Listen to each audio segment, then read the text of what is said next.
왜일까? 이렇게 완벽한, 우리가 눈으로 보기에는 이렇게 완벽한 사람이 실패하는 이유가 뭘까? 거기에는 사랑이라는 주제가 결여될 때.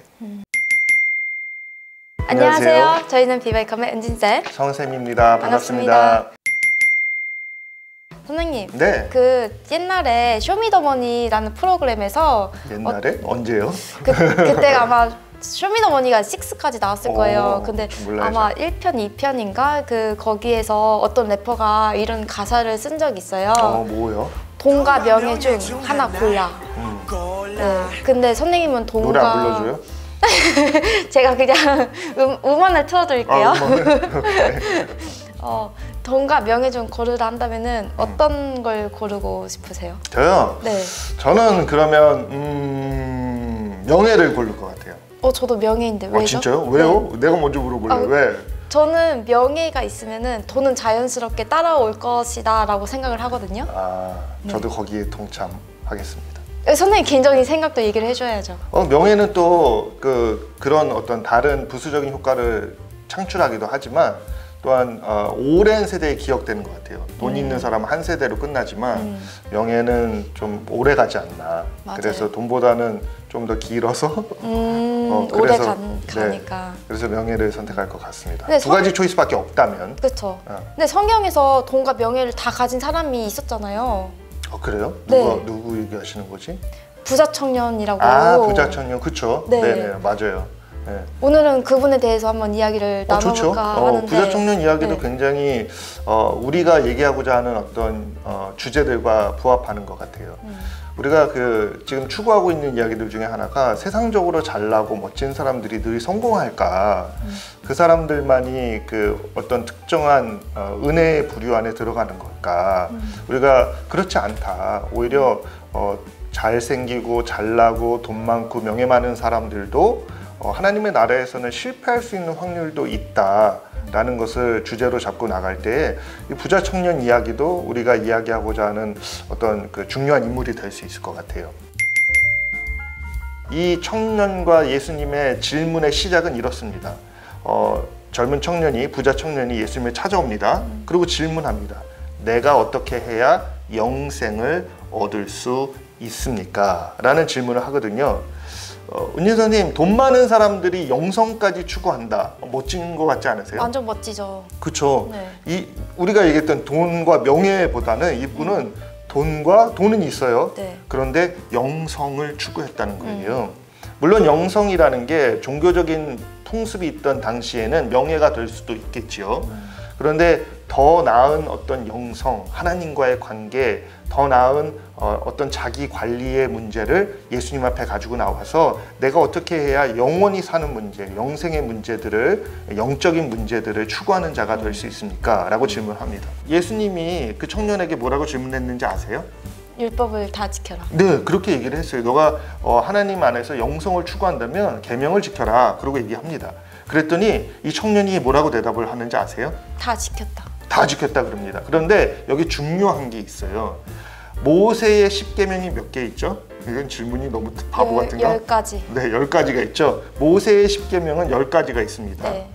그런데 그 중에서 우리가 10계명을 나눌 때에 제1계명, 제2계명, 제3계명, 제4계명까지는 우리가 하나님께 드리는 계명이라고 그러고, 왜냐면 나 외에 다른 신을 두지 말라, 우상을 섬기지 말라, 안식일을 잘 지켜라, 뭐 이런 계명들이 있잖아요. 내 이름을 망령되이 일컫지 말라, 안식일을 잘 지키라, 이렇게 그 순서대로 나가잖아요. 그런데 그 후반부 구절들은 사람들과의 관계의 문제거든요. 근데 예수님이 질문할 때 뭐라고 계명을 지켰느냐 그랬더니 이 청년이 대답이 어떻게 나오냐면, 본문에 볼 것 같으면 살인하지 말라, 간음하지 말라, 도적질하지 말라, 그 다음에 거짓 증언하지 말라. 그게 이제 뭐 두 가지로 나눠져 있지만 그 부분들을 얘기하면서 내가 이것을 어렸을 때부터 다 지켰습니다 라고 얘기를 합니다. 그러니까 인간에 관계된 문제들, 그러니까 하나님에 대한 문제를 얘기하지 않았어요. 거기서는 이 청년이 대답할 때 뭐라고 대답하냐면 그 전반부는 빼고 내가 살인하지 않았습니다, 내가 도적질하지 않았습니다, 간음하지 않았습니다, 거짓 증언하지 않았습니다, 그렇게 얘기를 한단 말이에요. 그런데 예수님이 그걸 들으시고 마가복음에만 특별한 내용이 나오는데 그게 뭐냐면 그를 사랑하셨더라 라는 표현이 나와요. 다른 데서는 안 나와요. 근데 예수님이 그를 그가 계명을 지켰다는 걸 사랑하셨다는 거예요. 은인선에 우리가 예수님께 사랑받는다라는 표현을 받는다면 그거 너무 좋은 거 아니에요? 그렇죠. 근데 그 청년은 그걸 받았어요. 어떻게? 계명을 잘 지킴으로. 지켜서. 네. 그러니까 예수님이 거기서 이제 끝났으면 이 이야기가 아름다운 이야기로 끝나는 겁니다. 아, 젊은 청년이 돈도 많았는데 영성에 대한 관심을 가지고 예수님 앞에 나왔더니 예수님이 계명을 잘 지켜라 했더니 계명도 잘 지켰습니다. 그래서 칭찬받고 끝났더라 하면 좋은데 이야기가 여기서 안 끝나요. 맞아요. 이야기가 어떻게 진행이 되냐면 한 걸음 더 나갑니다. 그리고 예수님이 뭐라 그러시냐면 그래? 너무 잘했다. 사랑하시면서 너무 잘했다. 그런데 한 가지만 더 해라. 그게 뭐냐면 너에게 있는 것으로 타인들에게, 이웃들에게 나누어줘라. 그랬더니 이 청년이 그 이야기를 듣고 돈이 많았던 거로 근심하며 돌아갔더라 라고 이야기가 끝납니다. 자, 여기서부터 이제 우리의 질문이 시작이 됩니다. 오케이, 하나님의 나라 좋습니다. 영생 좋습니다. 우리의 개인적인 계명을 지키는 삶 좋습니다. 그런데 그것이 정말 우리를 하늘나라에 갈 수 있게 보장해 줍니까? 아니라는 거예요. 영성을 추구하는 삶을 추구하는 거 좋아 보이잖아요. 근데 그걸로 안 된다는 거예요. 그럼 돈이 많아서 내가 삶이 풍족함에도 불구하고 계명을 끝까지 지켜내는 것. 우리가 풍요로울수록 예수님 믿기가 어렵잖아요. 그런데 그런 삶을 사는 삶, 그러니까 계명을 지키고 율법을 지킨 삶이 그럼 천국을 보장하는가? 그것도 아니라는 거예요. 그러면 도대체 예수님이 왜 그 청년에게 이러한 난감한 주제를 던져주셨을까? 네가 가지고 있는 것을 이웃에게 나누어 줘라.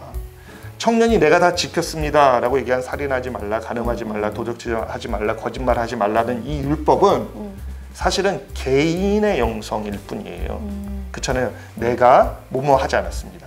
내가 이런 삶을 살았습니다. 그러나 거기에 예수님이 더 나아가서 뭘 얘기하는 거냐면 너의 개인을 넘는 타인과 이웃의 관계에 한번 집중해 보지 않을래? 거기에 너 스스로는 잘했는데 너를 뛰어넘는 이웃과의 관계의 문제들을, 영성의 문제들을, 나를 뛰어넘는 타인에 대한 관계들을 이제 추구해라 했더니 이 청년이 개인적인 영성 추구는 잘했는데 옆의 관계 안에서 나를 내어주는 삶을 살으라니까 고민하기 시작했다는 거예요. 그것이 물질과 연결되어서 우리가 예수님의 비유 중에 선한 사마리아인 비유가 있거든요.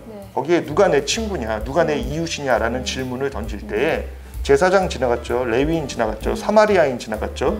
근데 사마리아인이 그 다친 사람을, 강도당한 사람을 자비를 베풀어 자기 돈을 쓰며 그를 유숙하게 하고 치료해 줬단 말이에요. 거기 물질이 들어갔어요. 그러니까 나중에 예수님이 그럼 이 셋 중에 누가 진정한 이웃이냐라고 물어봤을 때 그 옆에 있던 바리새인들이 자비를 베푼 자입니다 라고 얘기를 합니다. 그러니까 우리가 이 두 가지 이야기가 성경에도 같은 장에서 이야기되면서 나올 때에 예수님이 이 청년에게 바랐던 거는 개인의 고고한 영성만을 추구하는 것이 아니라 이웃과의 그 영성의 쉐어가 네가 가진 물질이라는 표현으로 또는 마음 또는 자비 또는 이웃에 대한 사랑이라는 표현으로 나타나고 있느냐를 질문했다는 거죠. 근데 이 청년은 물질에 갇혀서 이웃을 보지 못하고 그 안에서 근심하며 떠나가면서 영성의 문제도 단절되고 천국의 문제도 단절됐다는 거예요. 세상적으로 영성을 추구하고 돈도 많고 어떻게 보면 명예도 있었을 거고 부와 힘을 가진 자들이 더 좋게 하나님의 나라를 추구하는 것 같이 보이지만 실패할 때가 있구나. 왜일까? 이렇게 완벽한, 우리가 눈으로 보기에는 이렇게 완벽한 사람이 실패하는 이유가 뭘까? 거기에는 사랑이라는 주제가 결여될 때, 우리가 진정으로 타인에 대한 어떤 관점들이 결여될 때 이것이 하나님의 나라에 연결되지 못하는 안타까운 이야기로 결말을 맺는 것 같습니다. 저는 이 부자 청년에 대해서 계속 생각을 해봤을 때 왜 이 청년은 자기 것을 100% 내주지 못했을까라는 고민을 좀 많이 해봤었어요. 근데 하나님의 관점에서는 우리가 이 세상에 살아가면서 나만 잘 되는 게 아니라 하나님의 나라는 우리 다 같이 가자, 이게 공동체 개념이 조금 더 강한 것 같아요.